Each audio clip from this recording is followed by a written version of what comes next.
Welcome everybody. Today is Tuesday, April 5th, 2022. This is the Hannah City Village Council meeting. If everybody please for the Pledge of Allegiance and a moment of silence.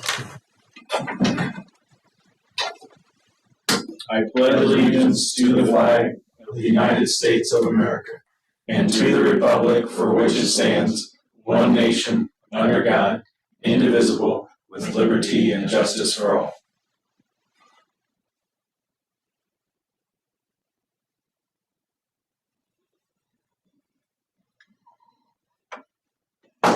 Thank you. You may be seated.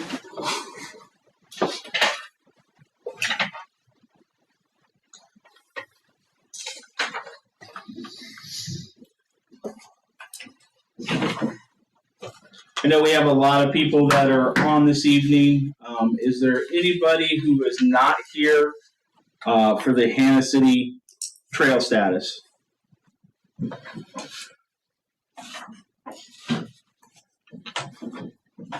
That would like to talk to the board?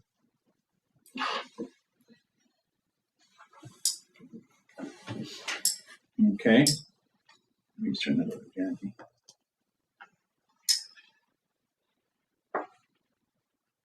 Yeah, I guess Janaki Nayar is on, and Janaki is the attorney that's been representing the village as we've walked through the due diligence on the trail.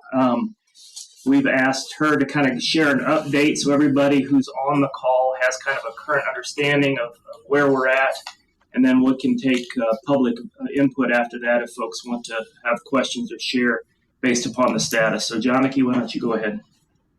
Thank you, Brian. I'm going to cover a little bit of the history, how we got here and where we are now, just for everyone to be on the same page. So back in 2008, Union Pacific filed with the Surface Transportation Board, the STB, to abandon what's called the Elm Industrial Lead. It's a 24.7 mile line, rail line in Peoria and Fulton counties.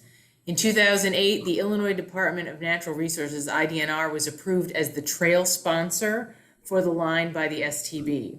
What that meant was that if IDNR was able to negotiate a purchase of the line from Union Pacific, then the line could be rail banked. And what that means is that the entire line would remain subject to federal jurisdiction with the STB, would remain continuous, and could be used for a trail use, subject to a reversionary interest by the railroad in the event that rail use was reinitiated there. That status quo was maintained for about 7 years until 2015, when Peoria County was awarded funding to purchase the line through a Federal Highway Administration Recreational Trails Program grant. Unfortunately, as the result of a budget impasse at the state level, that effort had to be abandoned back in 2015. Subsequently, in 2020, Tri-County Regional Planning Commission worked with Hannah City and with Peoria County and the village of Farmington to apply for a grant with the IDNR to purchase the line. The Tri-County regional folks prepared and submitted a grant application on behalf of and in the name of Hannah City to the IDNR in March of 2020. Then there was a period of waiting, effectively, for the grant to be awarded. During that period, members of the Hannah City negotiation team continued to work with Tri-County, with Union Pacific, and so on, obtaining appraisals and negotiating with Union Pacific for pricing for the line. Among other activities, in October of 2020, Peoria County, Hannah City, and the village of Farmington entered into an intergovernmental agreement for purchase of the line from UP, pursuant to which those local entities would contribute 20% of the purchase price, and the grant would make up the remaining 80%. And that was a requirement of the form of grant that was applied for. So finally, after nearly 2 years, in January of 2022, the IDNR finally confirmed its approval of the grant application, and the grant was awarded in the amount of $1,664,000. Subsequently, on February 15th of 2022, Hannah City executed a purchase agreement with Union Pacific. The purchase price was set at roughly 1.966 million to close by June 30th of 2022. And again, this supposed that 20% of the purchase price would be contributed by the three government entities, Hannah City, Peoria County, and the Village of Farmington. And the other 80% would be funded by the IDNR grant, roughly 1.6 million. The agreement with Union Pacific was subject to certain conditions, including of primary importance that the Surface Transportation Board approve Hannah City as a substitute trail sponsor in the place of IDNR, and also that the STB extend the time to negotiate past the current or then existing deadline of March 30th of 2022 to June 30th at least of 2022 to facilitate closing with Union Pacific and completion of due diligence. In addition, a condition of the Union Pacific contract closing was a negotiation between Hannah City, Farmington, and Peoria County to fund the ongoing operation and maintenance of the line and to share in liability for the line. Because of course, after the closing, Hannah City would be the title owner of this 25-mile length of line and would have all of the responsibilities and burdens of ownership that go with that. And it was part of Hannah City's intention to partner with Farmington and with Peoria County going forward to share those costs and those benefits with those other entities. So to that end, on February 22nd, Hannah City filed a motion with the Surface Transportation Board seeking approval of Hannah City as a substitute trail sponsor in place of IDNR and seeking an extension of the existing March 30th closing date. As of our last meeting with Hannah City Board of Village Council on March 15th, the Surface Transportation Board still had not ruled. Nevertheless, Hannah City did direct us to try to take whatever steps we could to be in a position to close by March 30th, which was the then existing STB deadline.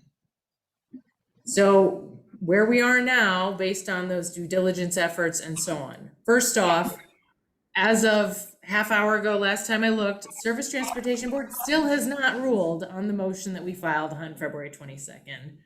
So technically at this time, Hannah City does not have authority to close, even if it were otherwise approved, would not have authority to actually close on the purchase. The March 30th negotiation deadline obviously has passed. In the past, however, it has on occasion, the STB has sort of retroactively granted extensions. So the fact that they haven't done anything doesn't necessarily mean that in the future they couldn't retroactively say, oh, well, it's as though the extension had occurred prior to the March 30th deadline. But as we sit here today, the extension, the negotiation period has passed, and we do not have authority to close from STB. The next item that I want to advise the board about, or the council about, as you know, and as we discussed previously, Peoria County has stated that it is not willing to share in ongoing operation and maintenance costs, and is not willing to share in potential liability exposure for the trail with Hannah City. I think that there's a good faith on the part of the county to try to pitch in and help where they can, but this is not a commitment that they're willing to make in the form of an intergovernmental agreement that would be binding. Farmington has also not committed in writing to an intergovernmental agreement at this time. So therefore, Hannah City is on its own from a legal standpoint as to all maintenance and operation costs and liabilities for the entire 24.7 miles of the line. Finally, and most critically, in the course of our due diligence efforts, just in the last week or so, we have finally managed to confer with folks at IDNR, and we've discovered two critical issues regarding the grant. First off, IDNR is not going to reimburse Hannah City for 80% of the purchase price negotiated with UP. Rather, they're only going to reimburse for 80% of a discounted appraisal price that was submitted to IDNR. Therefore, the maximum amount that would be reimbursed is $864,000, which is roughly half of what the Hannah City Board of Council understood would be funded by the grant. Second, the IDNR is going to require that Hannah City actually develop the entire 24.7 miles of trail. Now, what constitutes development is not crystal clear, and the timing is not crystal clear. It would be 3 to 5 to 10 years, but there is their understanding that the purpose of the grant is to facilitate the actual development as trail use of that entire line. In fact, certain contingents at IDNR posited that development would have to be in compliance with ADA. I will tell you that both of these items that I'm mentioning about the grant came as a surprise to the Tri-County Regional Planning Commission personnel on the call and on the communications. They had worked closely with IDNR on the front end in applying for the grant, and they did not understand that either of these factors was going to come into play at this point.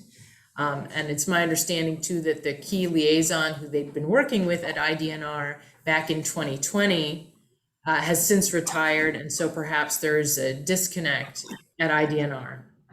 But in any case, as we sit today, we have received an email from IDNR stating that based on our discussions and based on the fact that we do not have a specific plan for development of the line, they're not comfortable with us proceeding with requesting funding on the grant until we work through issues about that development and make those commitments to develop the entire line. So I think that summarizes pretty much where we are right now. First off, the STB issues that I mentioned. Second, the plan going forward for operation and maintenance of the line and potential exposure liability not being shared with Peoria County. And then third, these questions about the grant are new and were discovered in the course of due diligence. And that's all I have, subject to further questions and clarifications.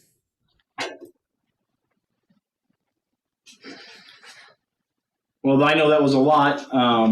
So if anybody has a question, can we try to do this in an orderly fashion? So I will start with here in the boardroom. Do either of you gentlemen have a question?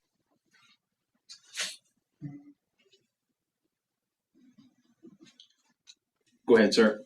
The just for background, the was it service transportation? Yes, STV. Yeah, that's federal.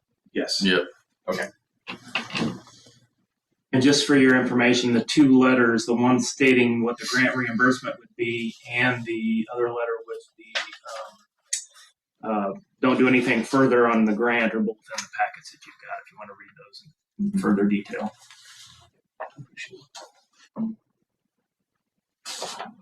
Sir, did you have anything? No. Okay. So that takes it up here. So, you have another question? Just to follow up, I appreciate the timeline that you gave because that helps me remember the sequence of events over the recent years.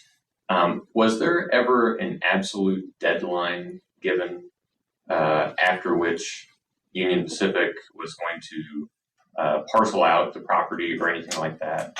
Like, an absolute latest date that this rail could be converted into a trail? Janaki, do you want to tackle that? The question, did you hear the question? Yes, I could hear. Yes, so the extension of the negotiation period, they call it negotiation period, but it really is a deadline to close, is technically passed as of March 30th of 2022. If you look at the STB record, since 2008, it has been extended on a year or a few years basis over and over and over and over. So in terms of whether it's possible that the STB could grant a further extension per our request, and it's a request that was also supported by Union Pacific and by IDNR, they could still extend that deadline, but as a technical matter, there is no authority as of March 30th. Is the lack of action recently or acting on the recent extension request or whatever, is that typical, something that you've run into a lot, or is it unexpected? Is there like personnel changes there? Or do we have any insight into why they haven't ruled on that yet? We don't really. They're backed up, that's for sure. And it would not be the first time in the history of even this project when an extension was granted after the fact. However, given the lack of the substitute NITU, or it's a notice of interim trail use, and the fact that that deadline has passed without any comment substantively from SCB, we're sort of left in the woods here. We don't really have anything to go on. And part of the issue is even if they ruled right now and said you're the trail sponsor and you have the extension, we still have the grant dollar issues and the development issues that we would need to work through in order to become comfortable. And then beyond that, we would have the intergovernmental agreement issues to work through. So, and then we're still waiting on due diligence, I believe, Janicki, from the UP. Some of the due diligence that we had requested prior to that.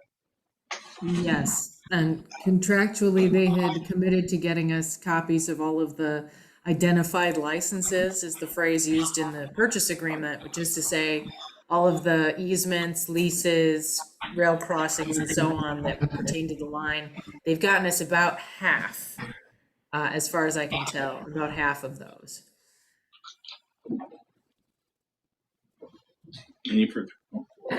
I was just going to make the comment, if you guys anybody that hasn't been involved to this point, if you go back and watch the boards, I think it's important to understand that this board has been very favorably supportive of the trail and worked really, really hard to try to make it happen, to the point of independently funding the due diligence over the last 6 months in terms of environmental study and other things. And we find ourselves in a position where if you go down the list of items that stand in our way and the deadlines and the dates, we're just at a place where it's impossible, I think, for us to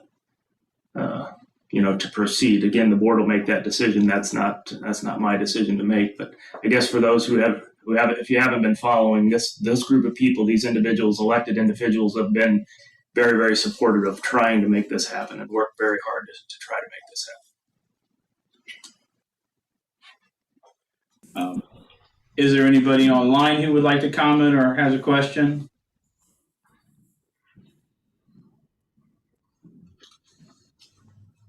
This is Joe Deacon with WCBU Radio. Just for clarification, can I get identification on who has been speaking? Obviously, I have Janicki, but Mr. Mayor and board member, if you could tell me who you are, if I would.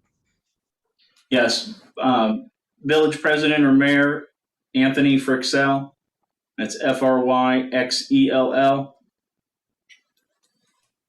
And our Village Administrator, Brian Baylor. Thank you.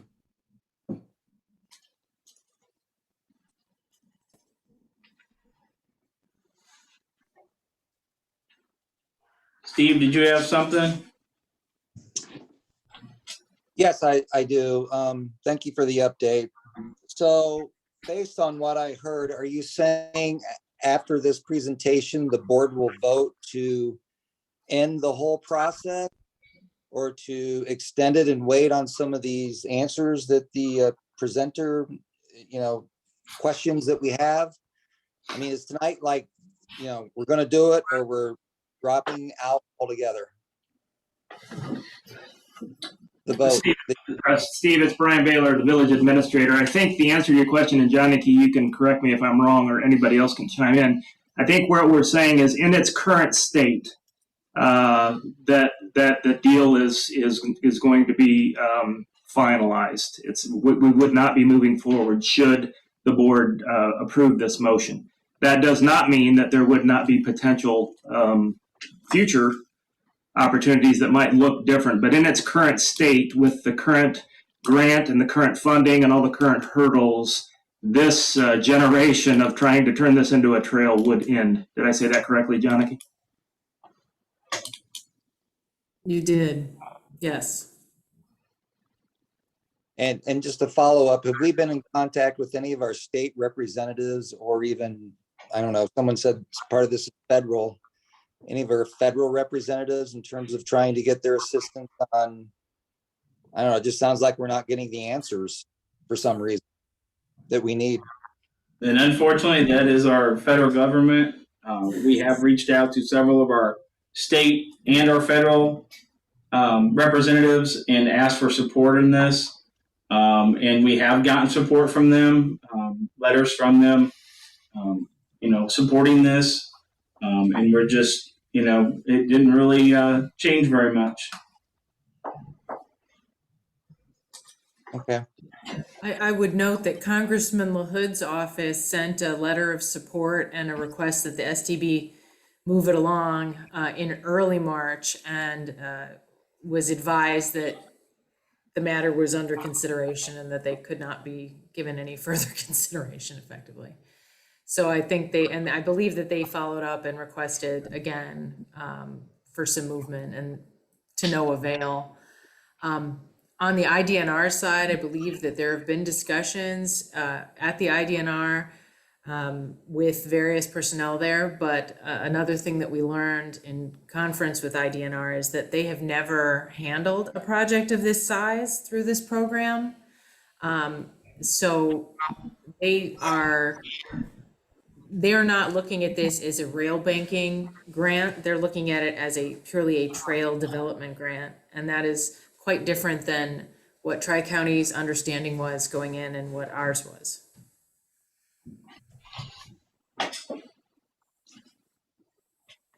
Okay. Thank you. Thank you, Steve. Anybody else online have any questions?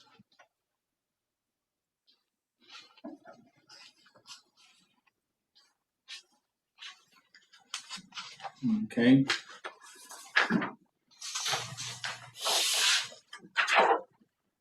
Everybody should have in front of them a copy of the resolution to terminate the trail project.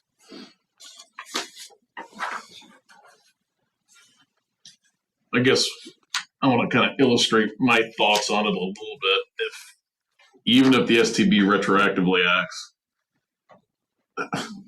even if the DNR funding increased, even if they were lenient on the 3 years without a larger agency and with Hannah City, it's dead in my mind. Hannah City can't take on 25 miles of trail to improve or develop and be entirely responsible for it. So, I mean, there's impossible hurdles in the way, and they're not all going to be cleared. The DNR has been pretty emphatic that, they're going to hold us to the 3 years, and there's no way they're going to hold to the increased amount. But, when Peoria County pulled out of it without a larger agency stepping in, nobody's been able to show us an example of a municipality this small, or even two small ones like Kansas City and Farmington, sustaining a trail or even starting a trail this large and making a go of it. Every example's been a larger taxing body going after it. Without Peoria County or the IDNR, I don't think this has any feasibility for this size ever. Even if you were to clear those hurdles. An ADA developed 25-mile stretch. Yeah, even without throwing that in, just to get rid of the infrastructure issues on the trail right now, to even make it walkable from one end to the other would be an enormous lift. Would be a huge lift for Peoria County, honestly. DNR might be the only one, in my opinion, that could lift that. But I think in general it's a great idea. I think tooth trails are great. I've been on it before, but I think it's the wrong situation for it. Even if something were to happen after this meeting. Just in a way of background for people, the original understanding was that a primitive trail would be fine. that we could just do some primitive things and make it work. That was the initial understanding, but this thing's been going for 15 or 20 years, and the players have changed over and over and over, and now the understanding from IDNR is different than that. This primitive trail is not what we heard last week, was not going to meet the requirements, and I think that's important to note that it was last week. Yeah. We've been working on this for 15 to 20 years. In the end of the day, it was touted as a regional project, and it's not a regional project. Right. I mean, there's 3 entities looking to buy it, but there's zero support going forward. I mean, Hannah City stands absolutely alone and would be responsible for the entire thing. A lot of people want to see it happen. A lot of agencies have, said go ahead with it. We'd love to see it there, but nobody's willing to step up with money. Even if all these hurdles were cleared, for some reason a month from now we find out that, STB acted and DNR is going to soften their stance because it's so big. It's still a no-go unless you have a huge agency, in my opinion, sign on with it. And it's not a huge agency. One clarification I would make is Farmington pledged their support verbally. They just didn't have the number of people to vote on it, and so they may have eventually come on. But even if it's us in Farmington, it's not. There's no major agency in there. Even if Farmington signs Exactly. on, it's still not enough to develop or maintain something like this, in my opinion. Yeah, I mean, the development is a huge question mark to even think about moving forward on. We don't have any quotes or even an idea of what development even means. Yeah. And how much even that remotely would cost and where that money would come from. That's just for the development and implementation of it. Yeah. And then the maintenance of it from now till eternity would all be on us. And I think I saw a quote we had before of like $2,000 per mile for maintenance, but that was before we knew it was ADA compliant, right? Yeah. So that adds even more on there. And if you look at Farnsworth pictures of the washouts, and since then I've talked to other municipalities along there that have offered to even go down and show me a lot of structures that are rotting away that are going to need fixed, and they're in inaccessible areas. They're back in the middle of woods, hundreds of yards from a road. If private landowners won't give you easements to do repairs, you're building a road back to these and fixing them from the rail bed alone and getting machinery back there. I mean, instantly you're chunking 10, 20, 50, 100,000, and you may only be working on a quarter mile of trail, or not even trail, of just rail bed to get to the point you could consider a trail. So, but there are, like we've been told, there's grants that can help these things, and there's donors that are interested in helping, which is great. So let's say we move forward with that and we get all of this money from who knows where, and we're able to develop it. The maintenance cost for it from now till whenever. Yeah. I mean, right now we're setting aside essentially $12,000 a year, right? That would be 50 if it's 2,000 though. Yeah. Right, exactly. So we've got $12,000 a year saved between us and Farmington, and the cost is at least $50,000 a year. Yeah. So to make that up would be donations or whatever, because we've got the 501c, whatever it is, set up. But we don't know who's donating, if they've made a promise of any kind, what those promises might be, and if those stop at any time, it's us. It's only us. Hannah City would exist just to maintain the trail. Yeah, and that's what worries me, because I mean, honestly, I would love to see this. I've got 2 young kids. I would use it. We've gone to other trails in the area, and this one's literally across the street from my house. But putting Hannah City on the hook for a huge question mark from now till the end of time scares me. And I would rather try to see if there's, you mentioned maybe some other options, doing this a different way that makes more sense to the village, to not put it in such a heavy liability. Yeah. And all that will depend upon what the Union Pacific Railroad decides to do with it, should we not move forward at this point. And if they choose certain paths, then there may be other options that we could look at, which might be shorter portions of trail that might be closer and more beneficial specifically to Hannah City. Yeah. We wouldn't have the grant money up front to help buy it, so the upfront cost might be more, but certainly the longer term would be, I think, more palatable based upon what I'm hearing. Yeah, and we've learned some lessons about grants through this already. So trying to rely on grants for any other part of it scares me even more now, because I mean, there were things that we've learned just in the past week, the past few days, that have had a heavy impact on this. So to say, no, there's grants that help deal with these things. Well, there was grants that helped deal with it to get it to this point too.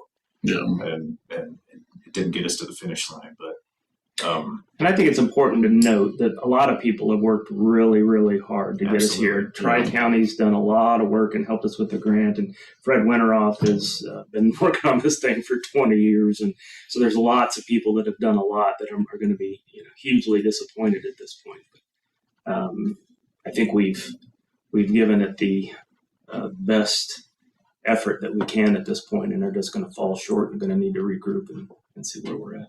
Yeah, and it's unfortunate. It's it's not something I enjoy seeing kind of fall to this point for sure. Mr. Mayor, you want a motion? I'll make a motion.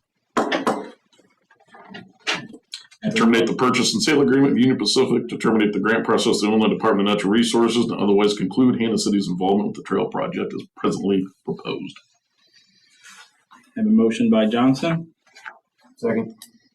Second by Sidak. Further discussion. I've been on the board since about 2008. I had a 4-year break. So I've worked with previous mayor, Fred Winteroff, and this has been a passion of his. Previously getting married and moving to Hannah City. I lived in Indianapolis, and these trails are a great thing. The Monon Trail is a huge example, the old Monon Railway in Indianapolis, and things that they've done. But again, they are a much bigger entity, a bigger taxing body. They have several different municipalities within Indianapolis that contribute to those. So hopefully, down the road that we'll be able to pursue something like this again, because I really hate to see something like this go, but under circumstances I understand it. Yeah, and I would like to see it happen. This doesn't seem like it's the way that it's going to happen. It doesn't mean that there's not another way. So I'd be interested in hearing other ideas and coming up with a plan on how to develop this. So I just think that this doesn't seem to be the one.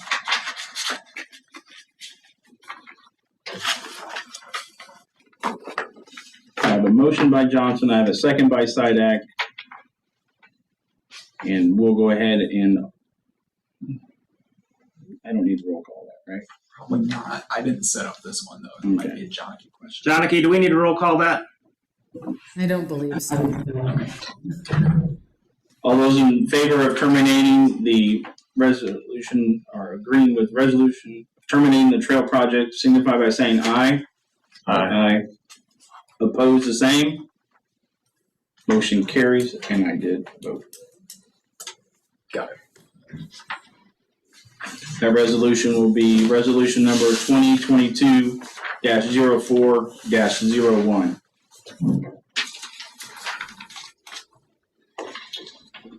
Those of you that have joined us either online or in-house specifically for the trail discussion, do not feel bad. If you want to tag off at this point, you're welcome to stay for the balance of the meeting, but there's no obligation to do so. You're not going to hurt our feelings if you don't want to stay for the rest of the meeting. It happens all the time. So, but if you want to stay, you're welcome to. So either way, we're good. I just wanted to say thank you to all of you for your efforts on this project, and I appreciated the opportunity to work with you. So thank you very much, and I will sign off. Thank you. Thank you, Danny. I'll be in touch tomorrow. Bye-bye.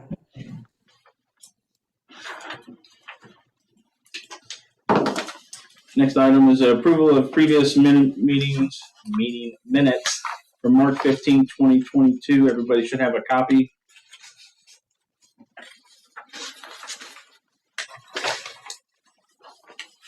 Make a motion we approve the previous meeting minutes as submitted. Second. Motion by Johnson, second by Pearson. Any further discussion? All those in favor signify by saying aye. Aye. Opposed, same. Motion carries. Move this down to Treasury Report.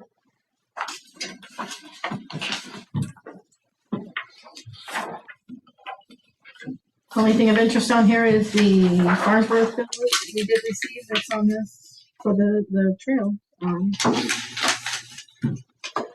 Everything else is pretty standard. Just a comment related to that, I will be reaching out to Farmington and Peoria County in regards to the due diligence expenses that we've had in the last 4 to 6 months and see if we can get some support on that. So I'll let you know how that goes.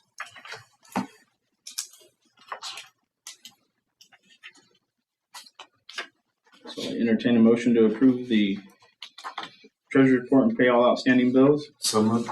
Second. Motion by Pearson, second by Sidak. Any further discussion? Roll call it. Weaver? Yes. Pearson? Yes.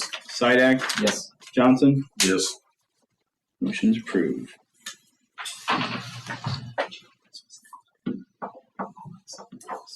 Engineers report, Brandon? I don't have much. Your MFT program was approved by IDOT. So keep going. give me one of these. So we've gone out, hit the streets for your seal coating. We have 3 contractors that have been interested. We'll see if we get 3 numbers. But hopefully next time we meet, we'll have certainly a number or maybe several to consider. Probably our number. Yeah, and just a comment of thanks. We intentionally, with your help, moved this process earlier in the year so that we could get it out to more people before they're booked up, so that perhaps we could get more competitive quotes. So thank you to you guys, Brandon, and your team for helping us get this out. I think a couple of months earlier than what we have historically. We haven't always been as quick as we have here, but I think we're more accelerated than normally. Absolutely, thank you for the push. So hopefully it'll pay off. And we'll get some strong consideration and have something to bring to you that get most bang for your buck. We think the bid date's probably mid-April. Is that right or no? Thursday. Is it already? Yeah. It's. Oh, for some reason I thought it was like the 14th. Yeah, that's true. Maybe I had the closing date on this. The 14th. Right. So yeah, hopefully by the next meeting we'll have something for you to consider. Awesome. Thank you. Brandon, I'm sorry. How many estimates did you say? Well, we had 3 contractors that have been interested in pulling a packet to look at. So maybe we'll get all 3 that'll provide a number. We'll see. And just for background, last year we had 1. Right. Yeah, that's why we set them out early instead of waiting until beating the bushes the last time, because then everybody's filled up and already got their jobs. And not saying we're small, but we're not huge projects that they want to really jump into. So sometimes it's more for them to do those. Yeah, so far so good. Well, hopefully we'll get some 3 competitive numbers. Yeah, that's great. Did you get the IDOT? Do you guys get the IDOT packet? Signed? Yeah, I got one. Yes. Do you get? Yes, we do. Yes, absolutely. Thank you. That's all I have. Thank you. Thank you, Brandon. Michael, Termin's report? Hey, Mr. Mayor. Only a few things on my end right now. We had the 2 of them are up for a vote tonight. Ordinance approving the garbage contract, which comes with some additional services, which looks nice, and establishing new garbage rates to reflect the cost the village is going to incur with respect to that contract. The other ordinance is just making a modest increase in some of our water service charges, just to hopefully defray the costs that the village has been seeing with respect to water losses. Last thing, it's not up for any votes tonight, but we've got the appropriations ordinance has been sent to Brian. So we'll just need your team to look at it, let us know if any line items need to change. There's still plenty of time to vote on appropriation anyway. That needs to be done by when? First quarter of the fiscal year. So May 1 it starts. I think we did it in June last year. Which We're way ahead. We had May, June, Yeah. July. End of July. Correct. Yeah, we're up. Yeah. That's all I have. Thank you, Michael. Brian, admission report? Okay, in your packets, you've got a document that says Village of Hannah City 2022-23 fiscal year budget draft. This is just really a summary of the document that I shared last time. In the packets that you received in the mail, I did not print out every specific line item in the budget. You have those spreadsheets in the packets that were emailed to you for this meeting. So if you want to go back and look at every line item in every budget area, they are there for your viewing pleasure. I just wanted to give a summary here. Basically, let's talk about process initially. Michael tells me we don't have to vote tonight. I would kind of like us to vote and say that if you like this, then this is a budget that we like moving forward. But then eventually the official budget would be the appropriations ordinance that would come towards the beginning of the first year. But I'm looking for some direction that this makes sense to you. If you look at the second chart there, core funds without capital. So if you remember, basically we have the operating expenses without setting aside capital. This is basically general unemployment, water, sewer, garbage, and sanitation. So those are our core funds.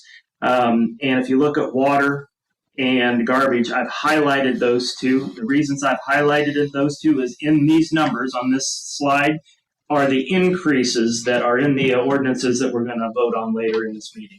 So the new water rates that we've been talking about, and I've got detail on those later that we can talk about, and the new garbage contract and what we'd be charging for those. So in this assumption is the approval of those. Obviously, if we don't approve those, if you don't approve those, then we need to relook at these. The key point I would make here is water and everything now on an operational standpoint is solvent. It's functioning. It's above water. We've got enough money to run the independent business without having capital built into it. Okay. Water and garbage rate increase proposal, and again, I've got details on these later, so I'm not going to go through them necessarily here. That shows you the cash balances under the core funds. I assumed under the one change I made under the allocation. Well, the first column on slide 4 shows the current balance of how much money we have in each of those accounts. And then on the right-hand side is what we've been allocating to those accounts annually. So buildings and grounds, I moved the $12,000 from the trail to buildings and grounds. We don't have to. I just moved it out of trail. We can leave it in trail if we think there's another opportunity to do something later. I moved it to buildings and grounds only from the standpoint that if we wind up needing to build the new public works building, we would have the funds to possibly help us do that. But we can put those wherever we are. If those funds are in blue on your slide, that means they changed. They either went up, down, what have you. If they're in black, that's what we're currently doing. Okay. So buildings and grounds would be 24, trail would be nothing. Streets would be 60 is what we're currently doing. Water tower would be 12, which is, I believe, a decrease. Water lines would be 30. Sewer IPA loan is 30, which is unchanged. Sewer lines is 12, which is an increase. And lagoon is dropping from 18,000 down to 0. Our total would be $168,000 a year for capital. We're currently putting aside around 150. Okay. If you look at the next slide, then it's those core funds, and you're plugging in the capital numbers for each of the line items. So basically, with capital in, you're seeing that we're still positive on every area with the exception of water, but the other areas carry water's capital. So in total, we've got a budget, and if you looked at the detail sheets that I sent with capital, we've got a budget that is basically break even. All of our expenses, all of our capital, everything broke in. Our income over expenses, we're about $2,622 to the positive, assuming all those assumptions are accurate. Make sense? Then the next is the motor fuel tax. And again, there should be nothing surprising there. You also have the detailed spreadsheet on that. And then you've got the TIF district. And you've got the detailed spreadsheet on that. And then you've got the business development district. And I just made some assumptions in there as to, I put $35,000 in for the projects. It may be more, it may be less. I don't know, but of our 4, I guess, income statements, you've got now budgets for each of those. So I guess what I'm looking for, and we can wait and I've got it under finance to vote on whether or not you guys are okay with this budget. We can wait and table that until we get through the details on the water and garbage ordinances, so you can look at that and you can vote on that later. And then a reminder, you'll have one more crack at it, the official crack, when we bring back the appropriations ordinance. So if anything changed, we would make those adjustments in that. And it's basically the budget put into ordinance form. Is that fair? Yeah. Okay. Questions for me? Just a couple of sidebars. I'm pretty excited about the fact that the last couple of years we've had, I think we've been very conservative on both our income and expenses. And I think last year's budget we approved was like a negative $400,000 loss, even though we all knew that wasn't going to be what it is. This feels to me like a fairly realistic budget in terms of where we want to be in. That I think is going to improve our reporting when we look at it each month and know where we stand. So I feel good about that. We've got a meeting with Locust Thursday to talk about making some structural changes to how Locust works and how our accounts work and so forth, so it better reflects how we want to do reporting. But all in all, I feel really good about the financial state of where we are, what we're planning for, and the handle we have on the numbers. I'm gonna shut up now. Yeah, right. About time. Huh? Yeah, right. Yeah, at least for this one. Thank you, Brian. And thank you to you and Cassandra and Tracy. I know you guys put a lot of time and effort in working on this stuff, so thank you very much. You're welcome. So, committee reports. Finance, Mr. Johnson. We gotta table this till we go over the other ones. That's fine. Yeah. That's fine. So we'll table. Temporary, not really tabled, I guess. Just push it down the agenda. We're all board. I don't think we have anything else finance related. No, so we'll just end the report. Good work. Well, Books and planning, Mr. Johnson. From 3/20 to 4/2, there's 23 incident reports. In the report. What constitutes an incident? Anything the police officer responds to. And where do you get that info from? Comes from Peoria County. Oh, it comes from Peoria County. Yeah, they send us a weekly. It used to be broken down medical, serving papers, break-in. It used to have some categories. Now everything's just miscellaneous. They quit giving us categories even. So, yeah. If there is an incident, normally they have an incident number, and we can always file Freedom of Information Act to get a copy of the incident report. Is EMS included in that? Like emergency, like fire? Yeah, medical. Yeah, so if a deputy responds to a medical call, it used to be broken down as medical if they came an assistant fire department. But I don't know if we get those from the fire department.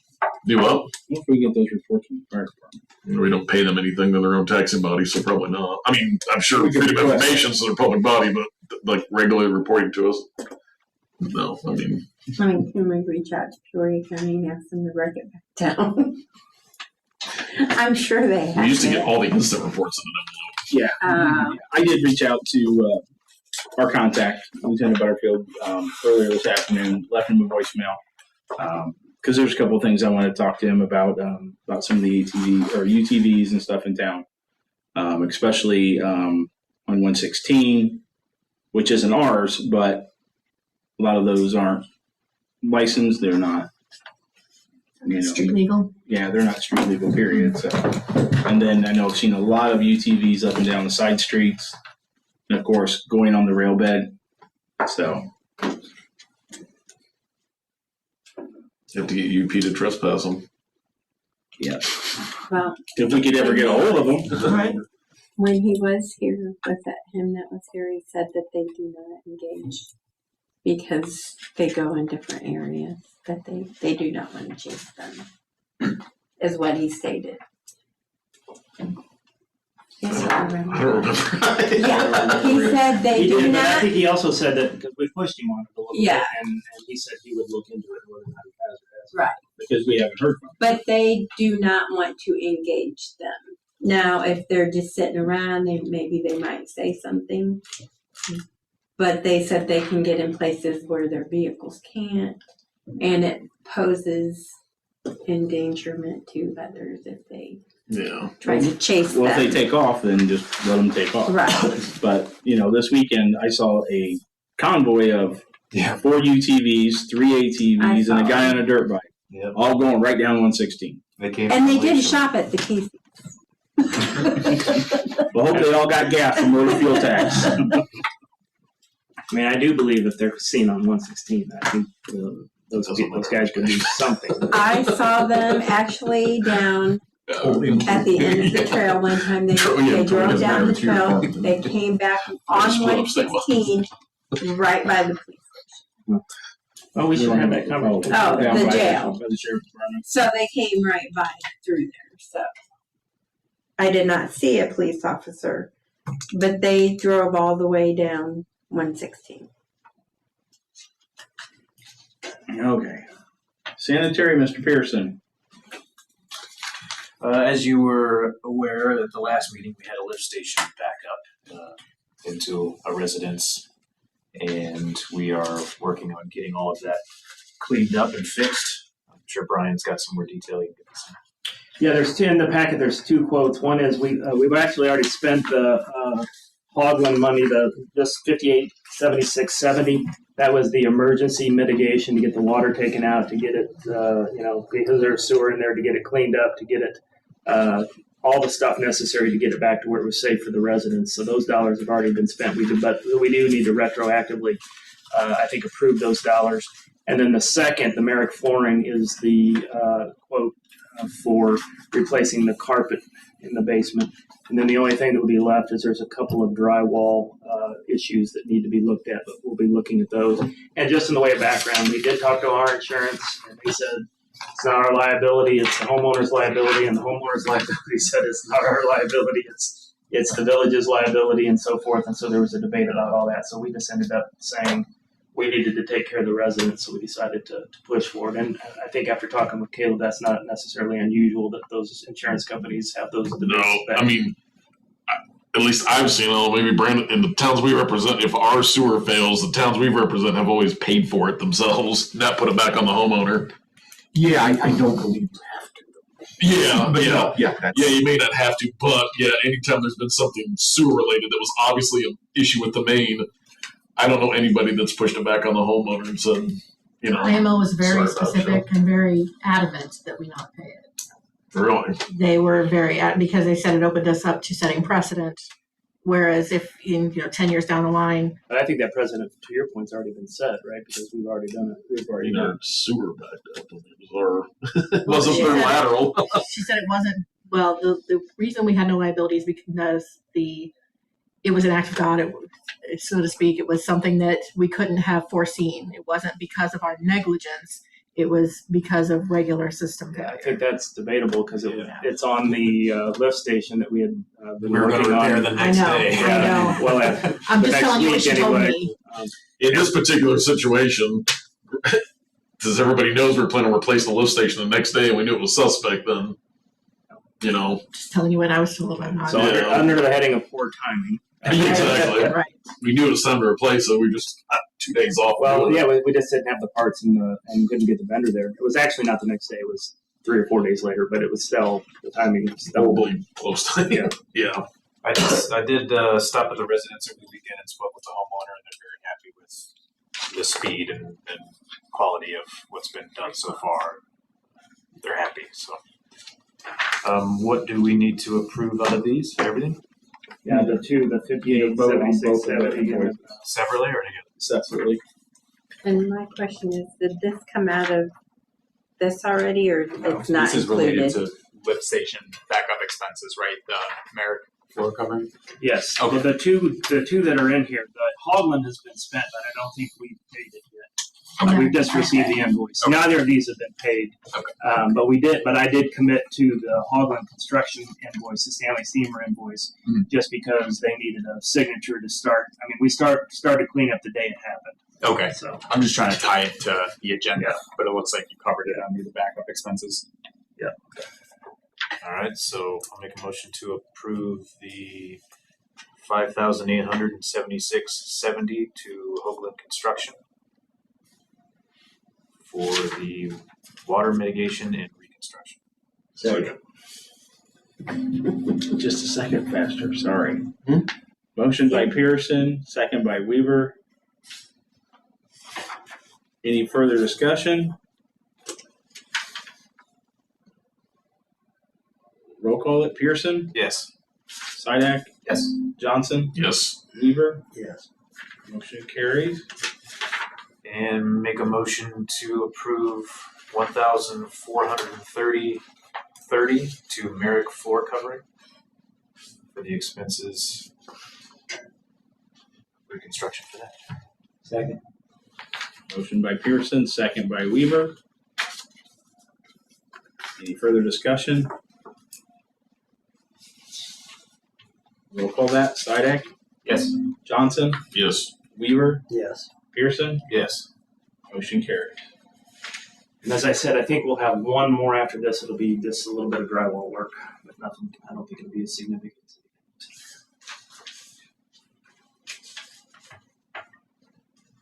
Anything else under sanitary sewer? No, sir. Mr. Pearson, water. Yes, sir. Got 2 escrow refund checks for a total of $200.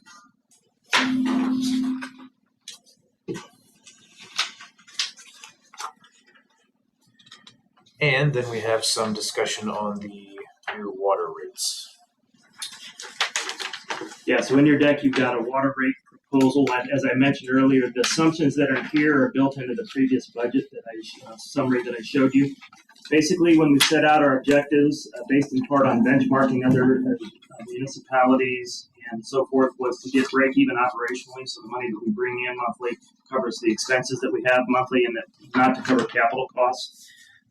We wanted to balance any impact that we had from raising the rates across all users, regardless of if they used a lot or if they used a little, to try to balance that out. We wanted to simplify the rates.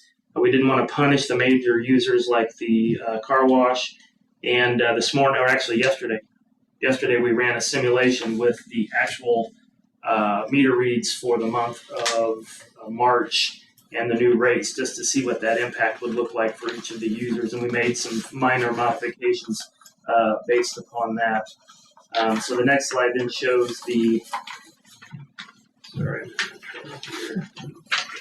So the recommendation is changing our minimum usage, and I covered this at the last meeting, from 2,400 to 2,000 gallons based upon benchmarking others' data and simplifying our calculations, changing our base rate from $24.59 to $27. And that's really basically just based on our desire to want to break even. We were roughly $30,000 short operationally this year. So we're hoping that will bring in roughly $30,000. Some months might be higher than that. Some months may be lower than that. I think if the month when we ran the scenario yesterday, we were at like $3,800 more for the month. So that would put you closer to $40,000 a year. But when usage is higher, I think the number is going to be higher. When usage is lower, it's going to be lower.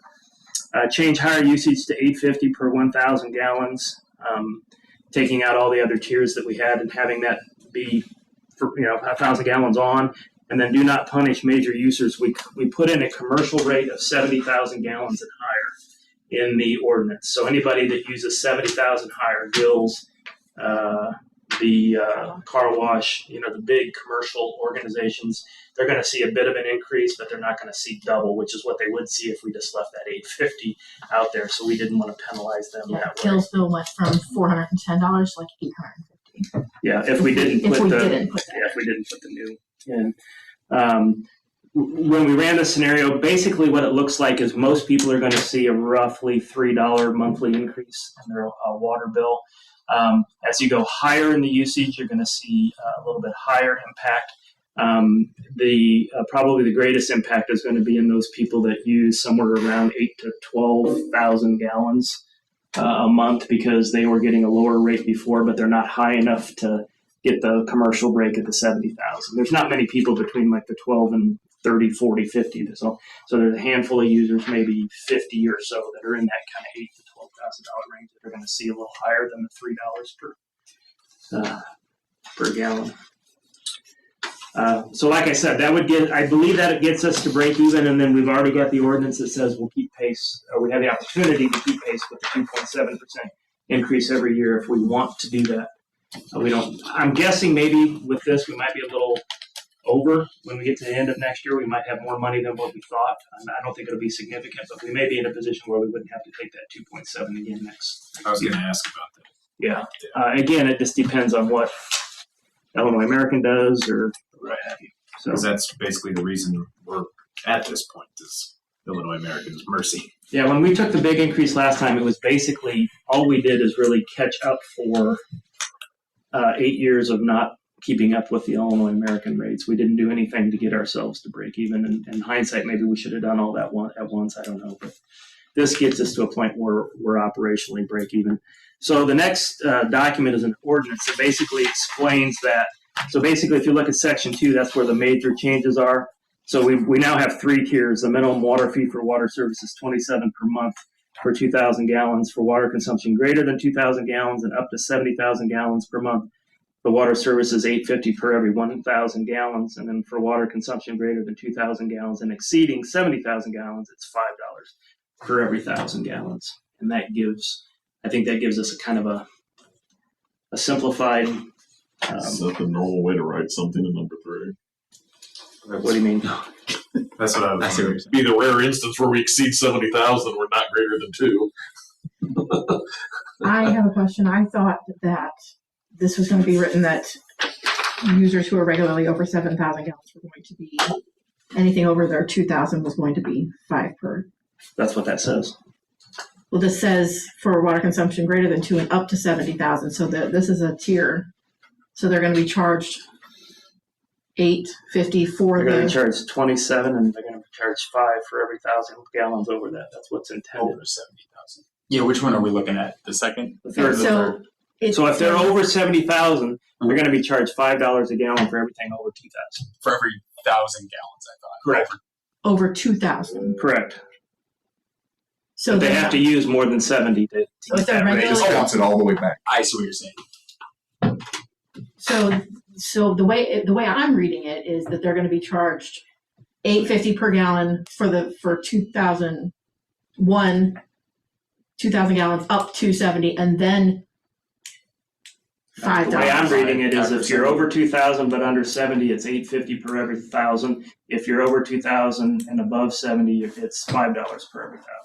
So Why don't we do this? If the wording of the ordinance is confusing, why don't we just have a motion to vote on whatever those changes are, and then we can go back and just make the ordinance say. okay, what we I'm want just to trying to clarify. Sure, yeah, I realize. It does look a little bit confusing. Because Sure. the way we ran it, we want to make sure the car wash isn't penalized. Okay. So if they have 69,000, they're going to get $8.50. $8.50 per. Better run that hose an extra. Yeah. I mean, That's do we gonna happen need regardless, and it happens now. Right. do we need to put some wording in there for the commercial? That's what the That's third what the- one That's is. what that third one It doesn't say commercial. It doesn't That's- say commercial. Right. That's what it is. But that's It's over what it is. 70,000. I mean, we could add something that commercial pricing shall be instead of. Well, but we don't want it to be for all commercial users. We only want it Okay. to be for users who regularly use use more than 70. 70,000 Okay. gallons per month. So every 1,000 they use is $5 Yes. no matter what. Yes, Right. that's It's above. They pay the 27 for the first 2,000, and Yeah. then it's And then $5 for everything over. And they're still went up even over the last one. yeah. Both Gills and the car wash went up a couple $100 a month, even at that. Even with this, Yeah. the car wash, we would put Okay, them out I of get business. what it says. Yeah, because you have to If read you bullet 2 to use- get bullet 3. Yeah, Then that makes sense. Yeah, if you read. But I'm happy to have you guys reword it. If No, I think it looks fine.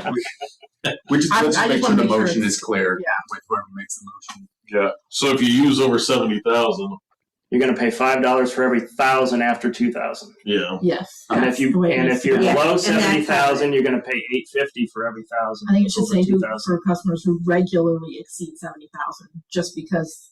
It doesn't mean that they don't have to. If they go over it for 1 month, that's what they're going to pay for that month. Mhm. It doesn't have to be regular. If I decide to put 70,000 gallons of water in my yard, be about impossible, but Logistically speaking, though, that's going to be difficult to do because we would have to change the rate in Locust. We would have to know that you're going to use that more than 70,000 gallons and change your rate in Locust. She's got it set up. Tracy's got it set up that if they use over 70,000, she can put in the commercial rate and automatically runs it. And there's just going to be a handful of people that do that. Okay.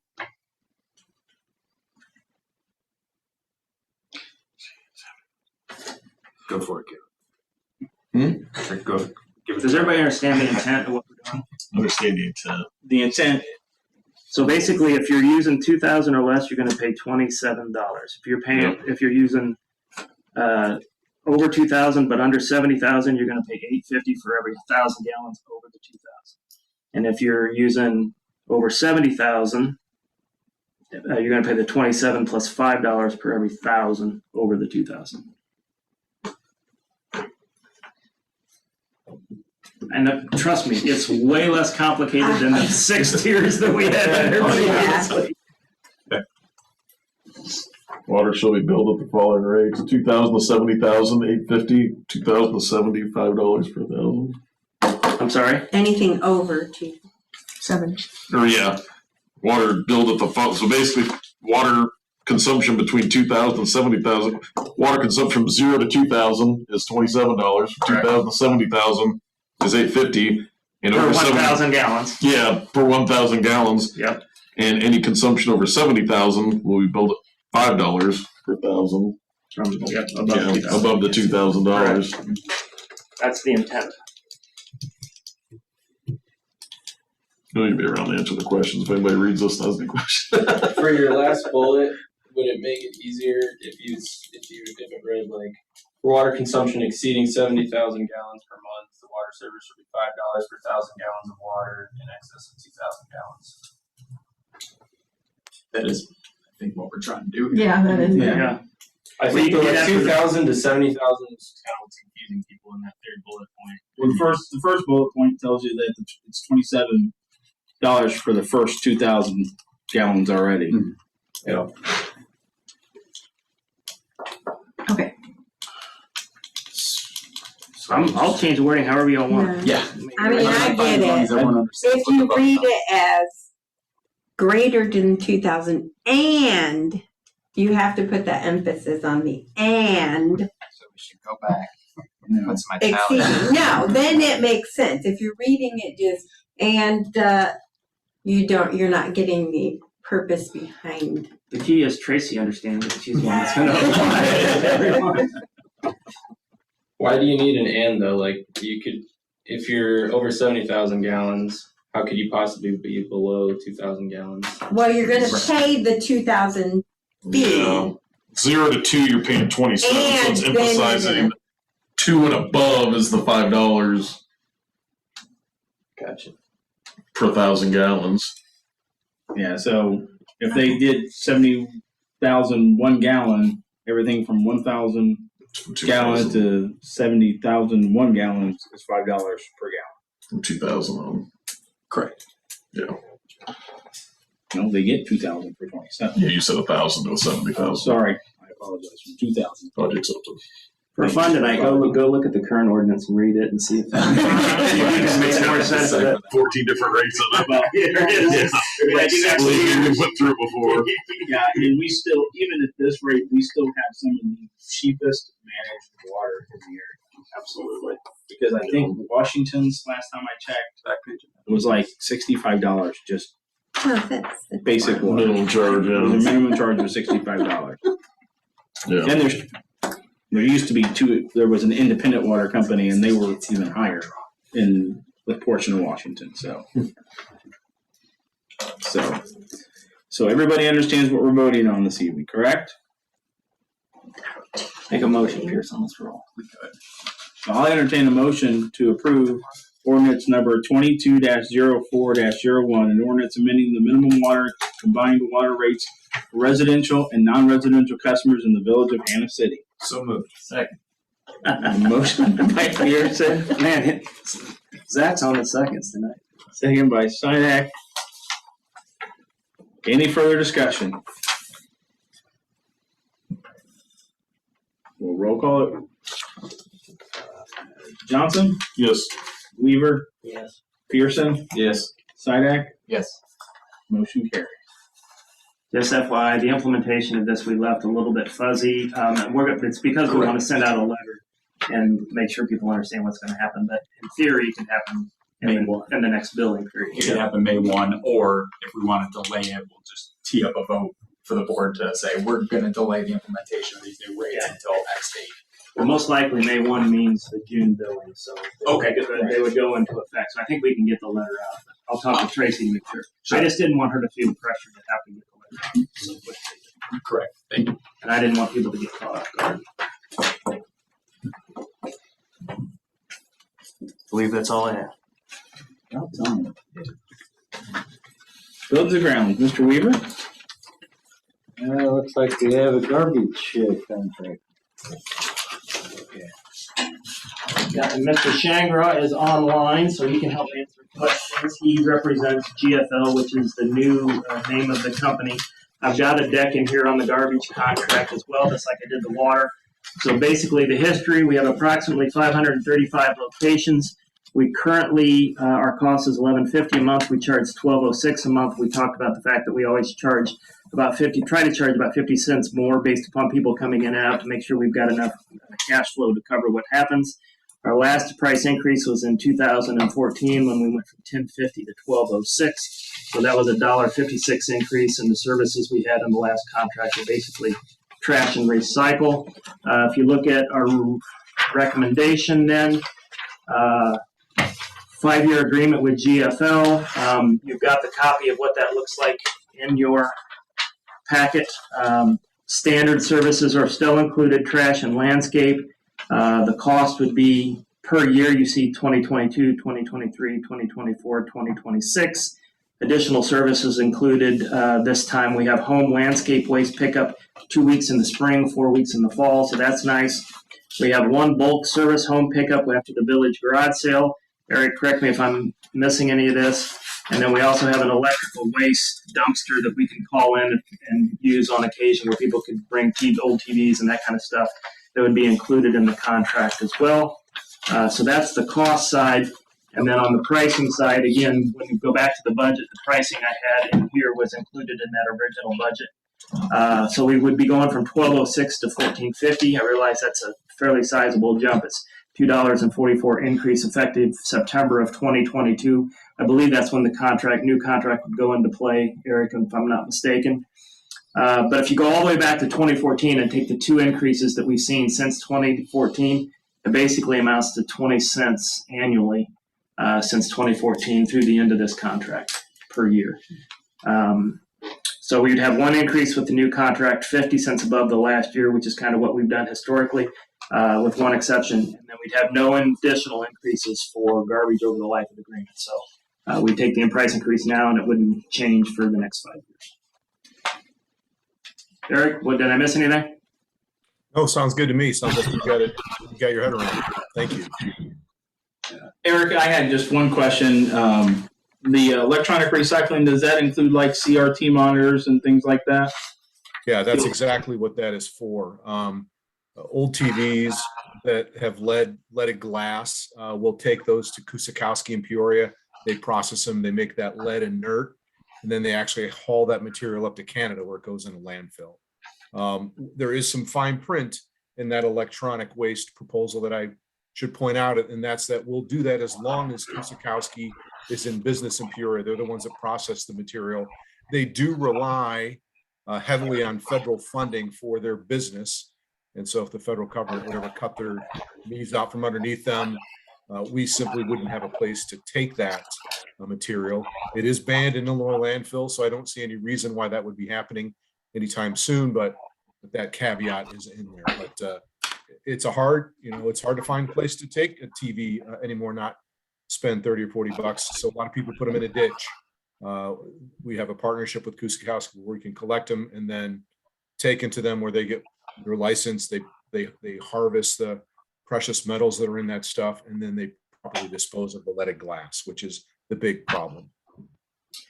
Most likely, there's a list of things that aren't included. I don't remember what's on the list, but I know there's a one-page list of the things that are not included. And the way we would probably manage this is put the dumpster out somewhere and publicize that it's available, and then have our guys for a certain period of time kind of man that and make sure that we're not getting stuff in it that's not allowable, and then go from there. And what they are is they're big Gaylord boxes on pallets.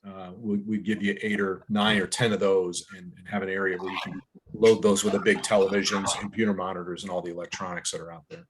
But mostly what you're going to get are TVs and old computer monitors. And we may want to do that in conjunction with the bulk pickup, like after we do the garage sale. Things don't sell enough, that might be a good time to do that. But the thing that's really nice, most of the feedback we get when it comes to our garbage contract is people wanting landscape support, and the fact that we've got 6 weeks in here, I think is a good step forward, and I think that's going to be well received by folks. But that doesn't go in until after September. Correct. We wouldn't. I guess we could put it in fact and pay for it now, but I think the contract's up in September. Is that right, Eric? Yeah. The new one would start October 1st. So we would get your four runs in the fall, which is the biggest season for landscape waste because that's when all the leaves drop and everybody wants it.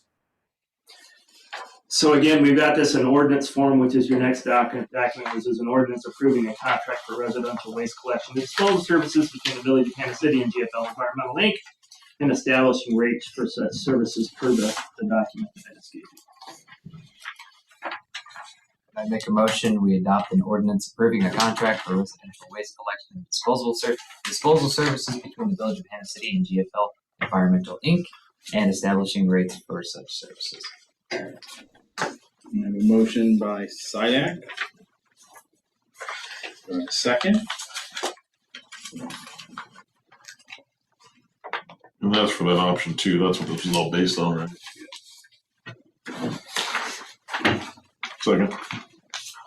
And we did look at a couple of other vendors as well, but this is where we wound up.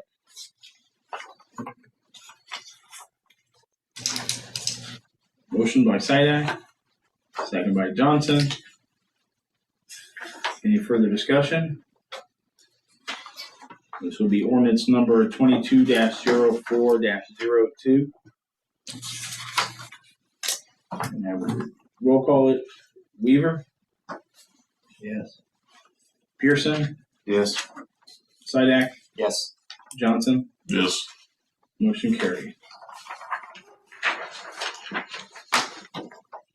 Okay, thank you so much. I'll get a contract to you, Brian. Thank you, Eric. Have a good night. Thank you. Okay. That will be in September. Eric, when will we be signing contract? I'll get our attorneys to draw one up and we'll get it to you in the next 30 days. Okay, thank you.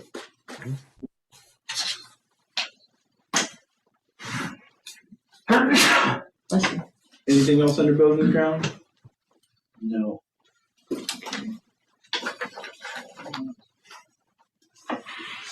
Streets and alleys.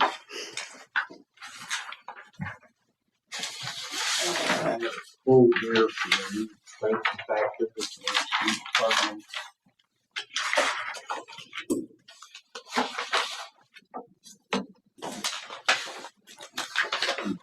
Wall quote from that. Price of $2,100.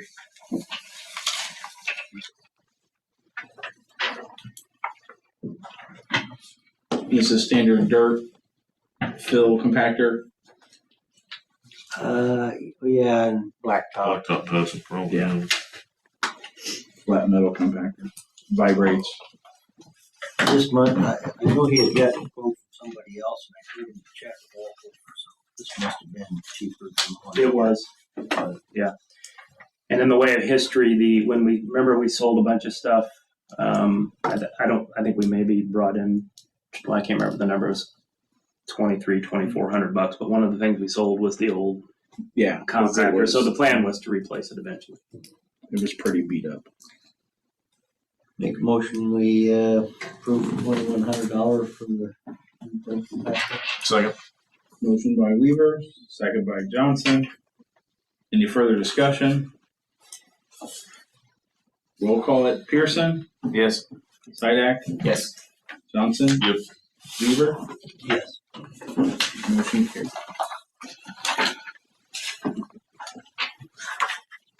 Go to send me a text saying I'm drilling a well. Can't do that in the village limits.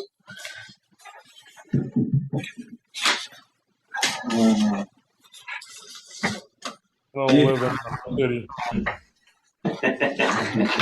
Anything else under streets and alleys, Rod? Nothing.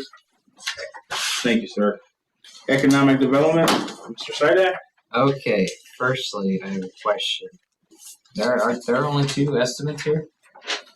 Correct. She said that they were working on getting a third, but ultimately they're going to have to approve whatever they got. But her feeling was the lowest one they had was the $25,838 or whatever. Pretty strong feeling. Since it's lower than the other. Yeah, significantly lower. Her intuition's pretty spot on. Is it going to present a problem at all? Since in the minutes we said we weren't going to vote on anything until they received 3. We can't decide how many bids are actually going to come in for this. So, I mean, I think the fact that we said just trying to hope for the best that we get 3 competitive They bids. solicited and got 2, so. Yeah, I do. We can't control how many bids actually come in. And the way we had the intergovernmental agreement drafted was that we could write in a number, a not to exceed number. So whatever, we can approve a certain amount tonight and write that into this. Right. It also says within the governmental agreement that if they should fail to perform or void the obligations hereunder, the party not entered into the contract may initiate an action in a local circuit court. So if they, for any reason, just take the money from the other people, it's kind of it's literally more than double than what they initially told me when I went to the board meeting a few months ago. Kind of a big sum for the roof of the project. But yes, we have the intergovernmental agreement in front of us. And, I'm in favor of the $25,830, not the $38,638. I do like the way that one was written, though. It's very specific. Yes. I can tell you in the BDD fund currently, we have $103,874. And then what? We had to send something to somebody. Do we have to send the bill to? Yeah, we've already. That's what she's worked with Gwen to make sure it's a BDD expense that we can use. And then Gwen also drafted the Jacob and Klein helped us draft the ordinance for the intergovernmental agreement with the Park District. 3 times, no less. They are tricky. So we could say we could put a not to exceed $26,000 in there if you want, or whatever. Or you could say choose not to do all of it. I don't know. We don't have to pay for the whole thing. If you don't want to. Yeah, that is. Of course, they probably couldn't do it. They have $5,000 to their, and they may have spent some of that since. Some of that is sinking into the fact that the roof leaks are due to the status of their insulation right now. It causes a lot of problems when it snows and things like that. So, and as Megan's put it, it's very hard for them to host events and fundraisers in there with the roof and the condition that it is. And it's falling down all the time. And, they have plans to renovate further, like their meeting space. They're trying to turn it into a computer lab. But they said this is what's standing in the way of all the other projects that they want to do. So how would I word this? Make a motion to adopt an ordinance approving and authorizing the execution of an intergovernmental agreement and price not to exceed $26,000, 0 cents.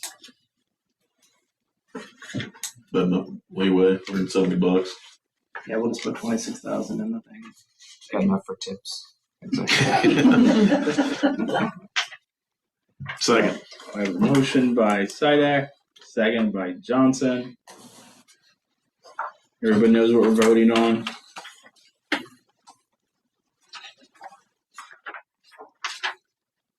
So roll call it. Sidak? Yes. Johnson? Yes. Weaver? Yes. Pearson? Yes. Carried. Zach, you'll tell Megan. The what? You'll tell Megan. Yes. That we denied it? Yep. That's where you start. And we're charging them. Board members use the gym for free, or for like probably a conflict of interest. Yeah. Thanks.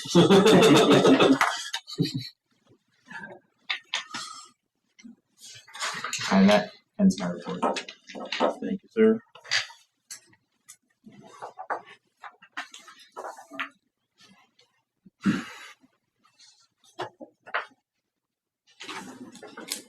Do we have any? Huh? What was the- Oh, the ordinance will be 22, last one was, yeah, the ordinance will be 22-04-03.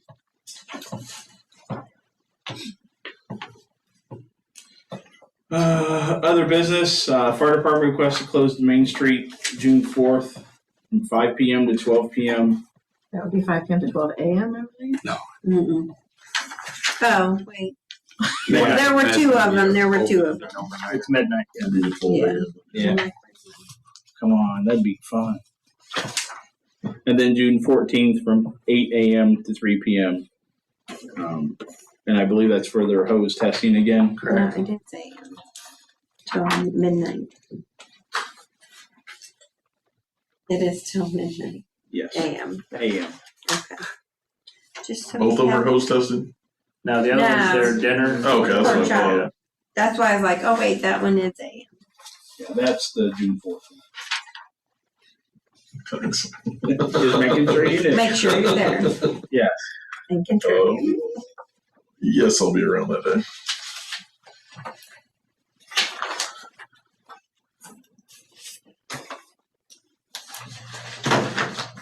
And then everybody should have in front of them also got another brief from Tita for the troops, having the 13th annual golf event. Last year we were able to, myself, Tracy went, Jim, and we took the water, I can't think of his name. What's Joe's name? Water Baron. Yeah. What's his, Pleasant Valley? Yeah, Pleasant Valley. Pleasant Valley Superintendent. Because he's always helped us when we've needed, so it was nice to be able to, get the people out of the office for a little bit. Tracy's a veteran, I'm a veteran. So it was nice for us to go enjoy the afternoon. So veterans do get to, what this helps sponsor is it helps sponsor the morning golf for the veterans, the entire morning golf outing. The sponsors sponsor basically the morning golf outing for the veterans. It pays for breakfast for all the veterans. It pays for their 18 holes of golf. It also pays for a very small swag item, maybe a polo, maybe a hat, maybe a windbreaker. Then it also provides lunch. Then we have a military ceremony, laying of the wreath. Normally we have a Gold Star family that comes in. We normally have a guest speaker. And then the afternoon golf, depending on the sponsorship level, is then when the sponsors are allowed to play golf. Some of those are, some of the sponsorships are given up to veterans who couldn't make the morning round because of it being full already. So last year was the first time since COVID that they started this back up. And we had a lot of sponsors say, no, give our foursome to the veterans. And we still probably have another year waiting list with the amount of people that we get in. And we normally have 2 foursomes start out at each hole.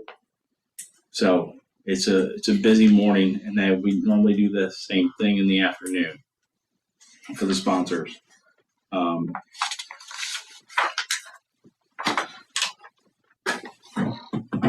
So I would leave it up to the board's discretion. We did do I can't remember what we did last year. I thought we did 1,000. 1,000 is what I thought.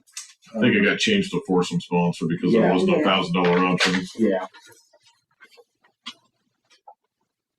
Yeah, and this year it looks like the prices have gone up. My glasses on, I got them right here. I'll just keep stretching my hair out. So military golf sponsor would be $150, would include 2 dinner guests. And I forgot to mention that after the day's golf, later that afternoon, there's a small light reception with light hors d'oeuvres and cash bar, where people can come back and mingle, and then we hand out raffle prizes and stuff for the day's events. So military golf sponsor would allow 2 dinner guests, $1,500, of course, so on and so forth. So I bring it to the village to make a recommendation that we do this, but it is up to you guys on what you guys want to spend.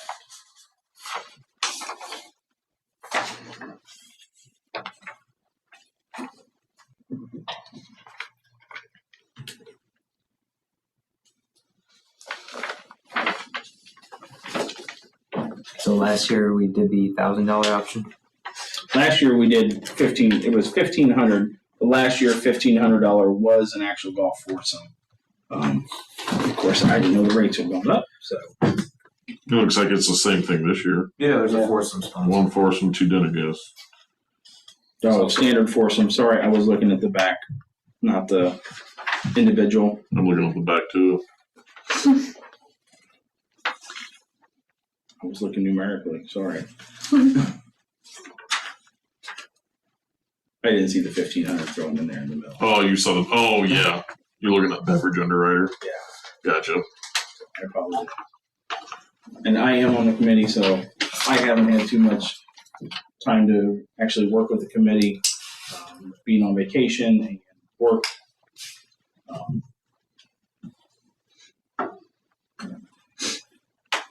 Make a motion, we do the foursome sponsor. Second. There's a motion by Weaver, second by Sidak, to do a $1,500 foursome.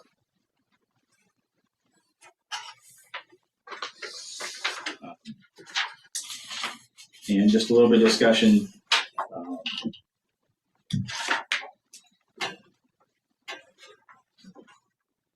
And this last year, and it continued this year, the good thing is that before, of course, we have to split all the funding and everything with the Teed Up the Troops from National.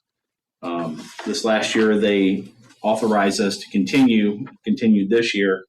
Instead of a 50-50 split, we're actually able to do an 80-20 split. So 80% of those proceeds would stay directly here in Central Illinois from this versus only 50%. And of course, all the benefiting on the front, you'll see Goodwill, Fuller Center, the Greater Peoria Honor Flight, Phoenix Community Development Services, and Freedom Paul Service Dogs. They all go through a check and everything, just so you guys know, as far as make sure they're nonprofit organization and they're actually in good standing. So I will roll call this. Johnson? Yes. Weaver? Yes. Pearson? Yes. Sidak? Yes. Motion carried.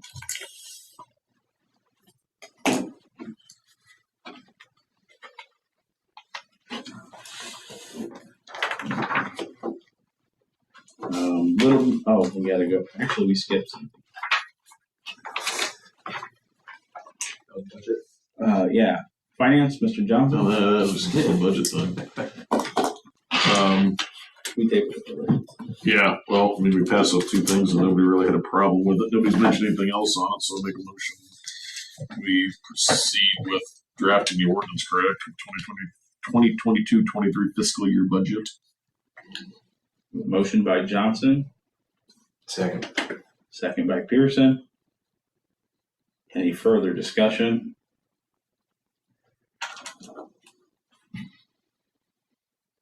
Roll call it. Weaver? Yes. Pearson? Yes. Sidak? Yes. Johnson? Yes. Motion carried.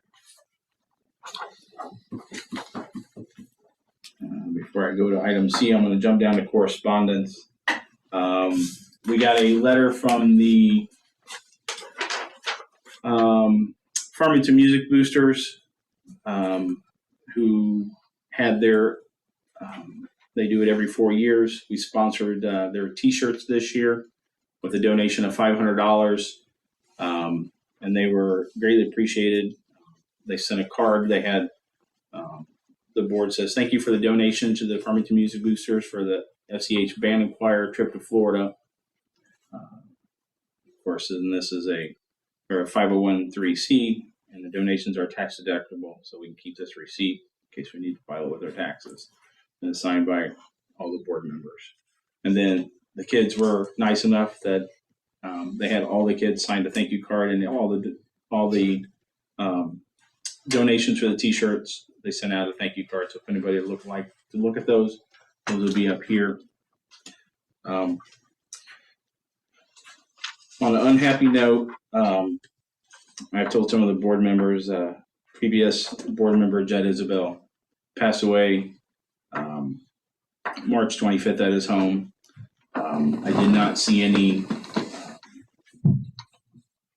They had just a private family session. We're not asking for any donations or anything.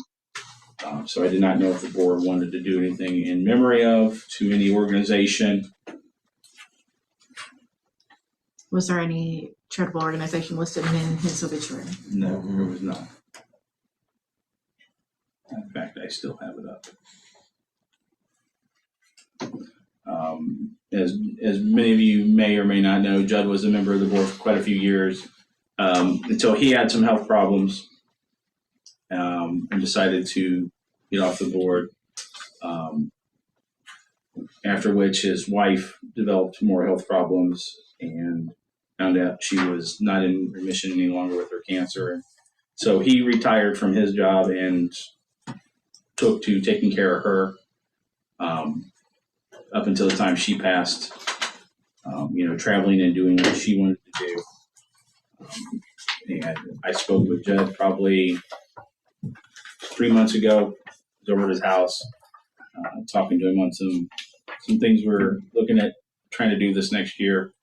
When I found out from actually somebody at the hog trough. So I will. I know he was he loved flying model airplanes, loved shooting guns. He loved his bow and arrow. He's a member of the NRA. So, and if we want to, we can actually table that until a later time if we need to.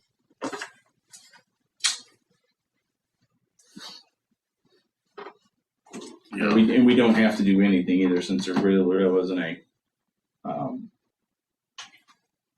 Is there a general standard thing that the village has done before? Yeah, usually. Normally there's some sort of place Usually where they say to send something. Yeah. Normally they can say, gifts can be in memory of to, the Children's Hospital. Right. Yeah, we do $50 to it if, close family member or a board member or There's something. nothing designated. Yeah, exactly. Obviously, we'll have to table it unless somebody knows something that we don't know. Jed was a really good board member. I was on with him a few years, but he did finance for a long time and had ridiculous amount of files he kept at his house for finance stuff. He was really active and really good board member. Judd is actually the one that got me introduced to the board. Trustee Minton at the time had resigned from the board, and Judd was my neighbor across the street, and came over one day and was talking to me and said, "Hey, you want to be on the village board?" And I'd already been up here a couple of times asking for some vacation and some property on an alleyway. And he said, you seem pretty interested in everything. And so that got me on my first term, and then I ran. And in fact, I don't think you were here yet. That guy, Rod, Place. I got on when you quit. Yeah. Judd one year made everybody ink pens for Christmas. He hand carved them and then filled them with metal and the standard parts. So this is the one he made me, and I've always kept it. So it's always a good memory. So I'll try to reach out to the family and see if they have anything they're doing. Okay. So next board meeting is April 19th, 2022. Is there anything further that needs to come before the board? Meeting adjourned.